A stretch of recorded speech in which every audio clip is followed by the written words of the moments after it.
चल तू सोच समझ के, कि बंदे चल तू सोच समझ के, और क्यों तू जन्म गवाए। बंदा कहते किसको है? इस मनुष्य को ही बंदा कहा गया।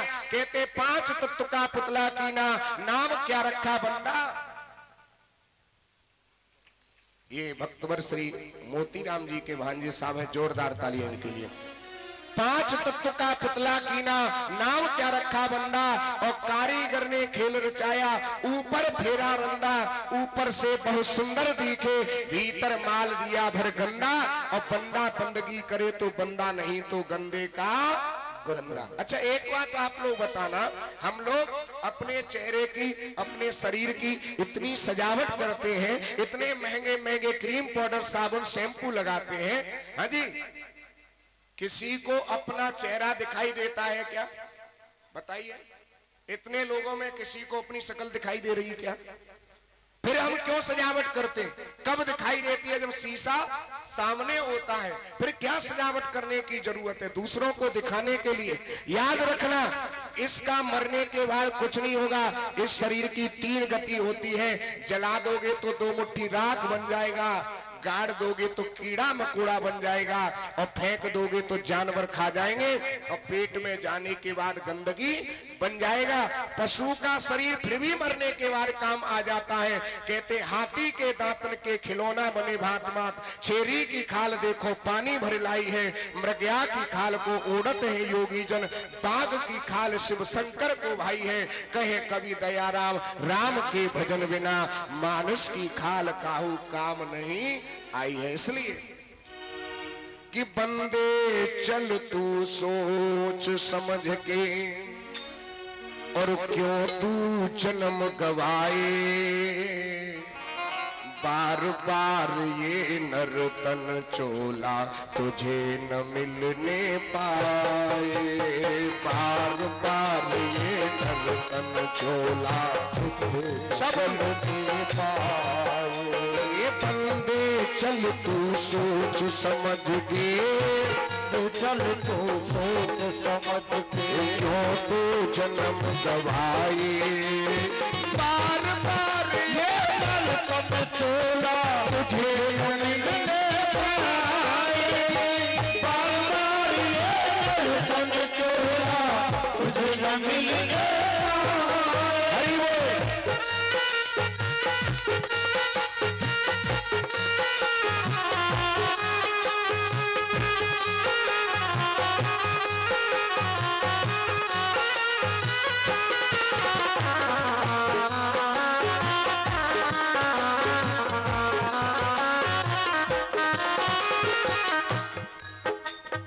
बचपन बीता खेल कूद में, भरी जवानी सोया।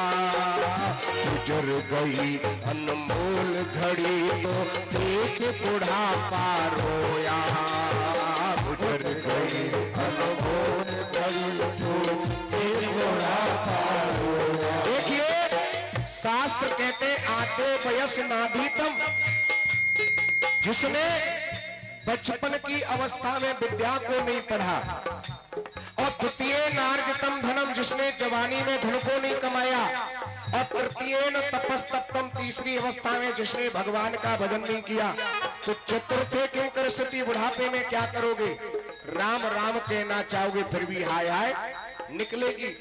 अच्छा कितने बच्चे हैं यहाँ पर जो स्कूल में पढ़ने के लिए जाते हैं? एक बार हाथ उठाएं। जो पढ़ने के लिए जाते हैं, विद्यार्थियों के लिए सबसे बड़ा सूत्र, जो विद्यार्थी अपनी बुद्धि को तीव्र करना चाहते हैं, बता दें या रहने दें, याद नहीं हो रहा है, 4 ट्यूशन लग रही है, 21 बार ओम नमः शिवाय बोल करके शंकर भगवान को जल चढ़ाना शुरू कर दीजिए, और सुबह सूर्य भगवान को अर्घ देना शुरू कर दीजिए। बुद्धि तीव्र होने लगेगी। पढ़ना और मरना बराबर होता है। ध्यान दीजिए, सुखार्थिनों को तो विद्या, विद्यार्थी जीवन में कभी सुख नहीं मिलता। देखिए मुझे कहने में कोई संकोच नहीं, क्योंकि आप सब अपने हैं। मेरी अगर बात करें साल की उम्र से गुरुजी ने वृंदावन भेज दिया। 3 साल में वहां रहा और उसके बाद 3 साल के बाद मैं ऋषिकेश में पढ़ने के लिए गया। ध्यान देना, कहने में कोई संकोच नहीं। ऋषिकेश में कैलाश आश्रम जहां मैं पढ़ता था और पढ़ाई भी कैसे करता था आपको बता दूं। आगे राम झूला पार करते ही एक स्वर्ग आश्रम है जिसमें गुरुजी का दिया हुआ कमंडल आज भी मेरे पास है, कमरे में रखा, देखा होगा आपने। गुरुजी का दिया हुआ कमंडल, 4 रोटी भिक्षा की मिलती थी, थोड़े चावल मिलते थे और 1 कटोरी दाल मिलती थी। उसको खा करके गंगा के किनारे मैंने पढ़ाई करी। तो पढ़ना और मरना बराबर होता है। विद्यार्थी जीवन में कभी सुख नहीं मिलता और सुख चाहने वाले को कभी विद्या, और विद्या से बढ़कर के कोई बड़ी तपस्या नहीं होती, कभी त्याग नहीं होता। ध्यान दीजिए, बचपन बीता खेल कूद में भरी जवानी सोया, गुजर गई अनमोल घड़ी तो देख बुढ़ापा रोया, गुजर गई अनमोल घड़ी तो देख बुढ़ापा रोया, गुजर गई अनमोल घड़ी तो देख बुढ़ापा रोया। इस यौवन पर नाश किया तो, इस यौवन पर नाश किया तो मिट्टी में मिल जाए।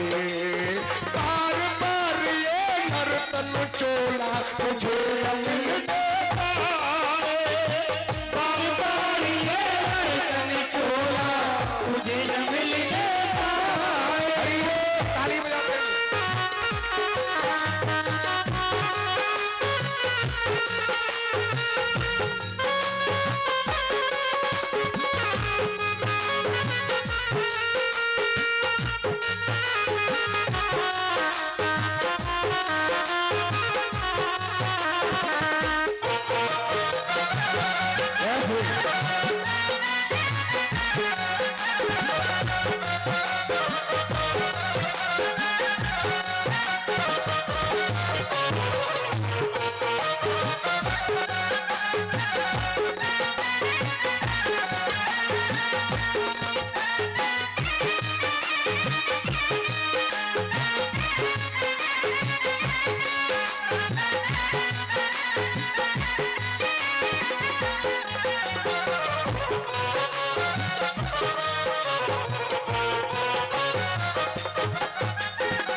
से जोड़ा तूने अपना माल खजाना, काम क्रोध मद लोभ फंसा पर ईश्वर को ना पहचाना, काम क्रोध मद लोभ फंसा पर ईश्वर को ना पहचाना, काम क्रोध मद लोभ फंसा पर ईश्वर को ना पहचाना। मुट्ठी बांध के आए जगत में। ध्यान दीजिए, जब ये जीव माँ के गर्भ में होता है दोनों मुट्ठी बांध के प्रतिज्ञा करता है। देखिए, नरक कोई अलग नहीं होता, माँ का गर्भ ही नरक है। जितने कष्ट गर्भ में जीव को मिलते इतने न कभी पहले हुए न कभी आगे होंगे। गर्भवास समम दुःखम भूतो न भविष्यति। दोनों मुट्ठी बांध के प्रतिज्ञा करता है। एक मुट्ठी बांध के कहता है प्रभु भजन करूंगा और दूसरी मुट्ठी बांध के कहता है मैं दान करूंगा। मुट्ठी बांध के आए जगत में, मुट्ठी बांध के आए जगत में, हाथ पसारे जाए। बार बार ये दर्शन तोरा तुझे न मिल नहीं पाए, बार बार ये दर्शन तोरा तुझे न मिल नहीं पाए।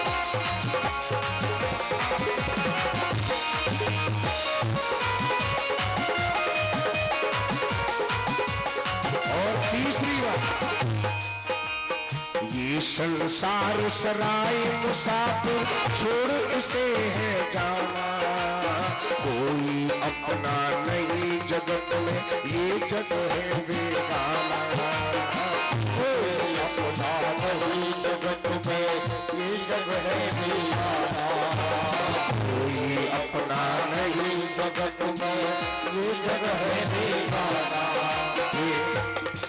इनको आप जानते कि नहीं जानते? जानते हो कि नहीं जानते?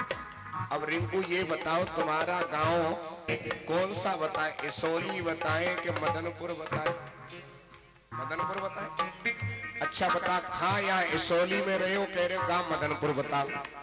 देखिए ये मदनपुर के रिंकू भाई जादव ठाकुर साहब इसोली में रह गए और चौराहे पर इनकी बिजली की दुकान है और यहीं जमीन खरीद के मकान भी बना लिया कि नहीं? सबको पता होगा, किसी को बिजली के सामान की जरूरत हो सब जगह घुमाना, टूडला, आगरा, फिरोजाबाद, नगला बीच, वहां से 1-2 रुपए तुमको सस्ता नहीं दे तो फिर हमको बताना, ठीक है?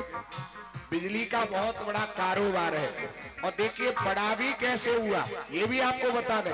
इतना बड़ा व्यापार, जो आदमी इको गाड़ी चलाते थे वो भी किस्त से गाड़ी खरीदी, ध्यान देना, बहुत मेहनत करी रिंकू भाई ने। इतना बड़ा व्यापार, इतना बड़ा कारोबार कैसे हो गया?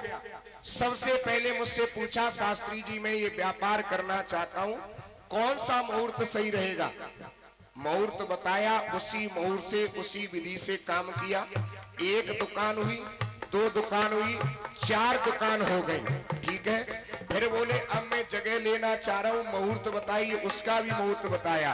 फिर बोले अब मुझे घर जाना है, हवन, मतलब कोई काम करना है तो पहले हमसे पूछते, फोन करेंगे कि आप जब टाइम हो तब सोच समझ के बता देना। घर बन गया 4 महीने पहले, बोले मुहूर्त आप सही बताना। 4 महीने तक 4 दुकानों का किराया चलता रहा। 4 महीने बाद घर में हवन करवाया। देखिए ब्रह्म वाक्यम जनार्दना, जो ब्राह्मण कह दे, ब्राह्मणों को श्रेष्ठ क्यों माना जाता है ये भी आपको बता दें। देवाधीनम जगत सर्वम, सारा जगत देवताओं के अधीन है और वो देवता किसके अधीन है?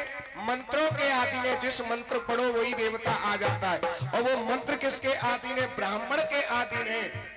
इसलिए ब्राह्मण को सर्वश्रेष्ठ माना जाता है। कहने का मतलब ये है विश्वास होना बहुत जरूरी है। अगर हमने कह दिया ये आम का पेड़ नहीं नीम का पेड़ है तो हाजी नीम का पेड़ है, उसका फल आपको मैंने आज बता दिया। ये देखने के लिए मिल रहा है और हम तो भगवान से प्रार्थना करेंगे दिन रात चौगनी आपकी बढ़ती रहे। और व्यासपीठ से बहुत बहुत साधुवाद, जोरदार तालियां इनके लिए, बहुत बहुत अभिनंदन है। ये संसार सराय मुसाफिर छोड़ इसे है जाना, कोई अपना नहीं जगत में ये जग है बेगाना, कोई अपना नहीं जगत में ये जग है बेगाना। उड़ जाए पिंजड़े का पंछी, उड़ जाए पिंजड़े का पंछी, पिंजड़ा साथ न जाए। बार बार ये दर्शन छोड़ा तुझे न मिलने पाए, बार बार ये दर्शन छोड़ा तुझे न मिलने पाए।